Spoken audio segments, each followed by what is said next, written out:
आजही मला विविध विरोधी पक्षांचे आमदार माजी आमदार भेटतात आणि हळहळतात आणि त्यांनी आठवण सांगतात की विलासरावने आमचं हे काम केलं. कधी पक्षाचा अभिनिवेश जनसामान्यांच्या करता किंवा अडचणीचं खरोखरच जर प्रामाणिक काम असेल, पक्ष कोणताही असू द्या, त्यामध्ये दुजाभाव न करता. पण याच्यामध्ये असं एक बोलत होतं ज्यांनी विलासरावांचा पराभव केला, शिवाजी पाटील कवेकर यांच्याशी त्यांचं वागणं कसं असेल? त्यांच्याशी अतिशय उत्तम वागले. घरी म्हणून त्यांचा सन्मान केला, त्यांच्याशी मैत्री ठेवली आणि नंतर मग त्यांच्या पत्नीला जिल्हा परिषदेचा अध्यक्ष केलं विलासरावांनी, लातूर जिल्हा परिषदेचा अध्यक्ष.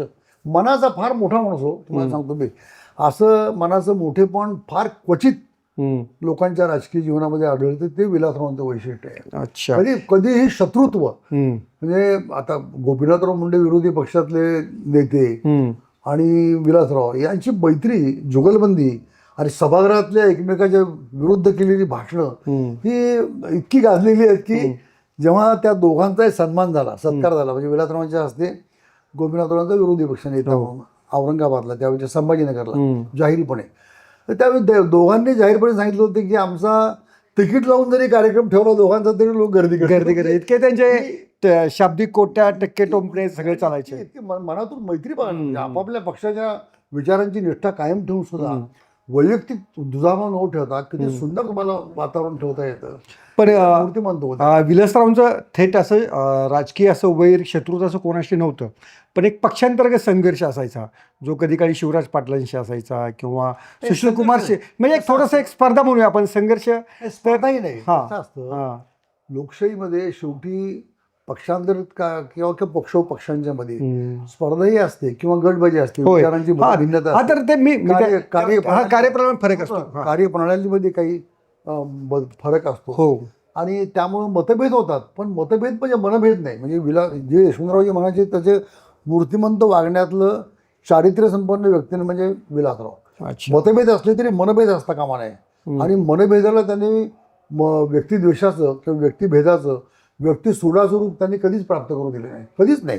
कुणाचाही सूड भावनेने कधी ते वागले नाही, कधीच नाही. तुम्हाला त्यांनी म्हणजे अत्यंत शाब्दिक खेळ्या, म्हणजे ज्याला म्हणता येतील, कोटी शब्दाची कोटी करणं, अर्थपूर्ण शब्द वापरणं किंवा अगदी थोडक्यात अशा प्रकारची प्रतिक्रिया इतकी मार्मिक व्यक्त करणं, हे त्यांचं वैशिष्ट्य होतं.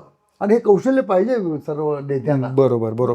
जेव्हा आरोप व्हायचे विलासरावांवरती किंवा त्यांच्यावरती मुंबई बॉम्बस्फोटापर्यंत देखील आरोप झाले, तेव्हा पण त्यांनी अशी कधी उद्विग्नता किंवा असं कधी व्यक्त नाही केलं? अनेक वेळा व्यक्तिगत टीका अनेकांनी पातळी सोडून केली, त्याबद्दल कधी विचलित न होता किंवा राग डोक्यात न घेता आपली पातळी त्यांनी कधीही घसरून दिली नाही. एक उदाहरण नका तुम्हाला, म्हणजे मी तर असं ह्या माध्यमातून तुमच्या विचारू इच्छितो, कोणीही महाराष्ट्र सांगावं की विलासरावनी शाब्दिक मतभेद व्यक्त करताना किंवा वैचारिक मतभेद व्यक्त करताना किंवा विरोधी पक्षावर आपली मतं निवडणुकीच्या प्रचारामध्ये आपली मतं मांडताना टीकेचा सूर जरूर त्यांनी, पण विचारांची टीका केली. सोशल मीडियाच्या भाऊ गर्दीत विश्वासार्हतेने चकाकणारे नाव म्हणजे लेट्सअप मराठी.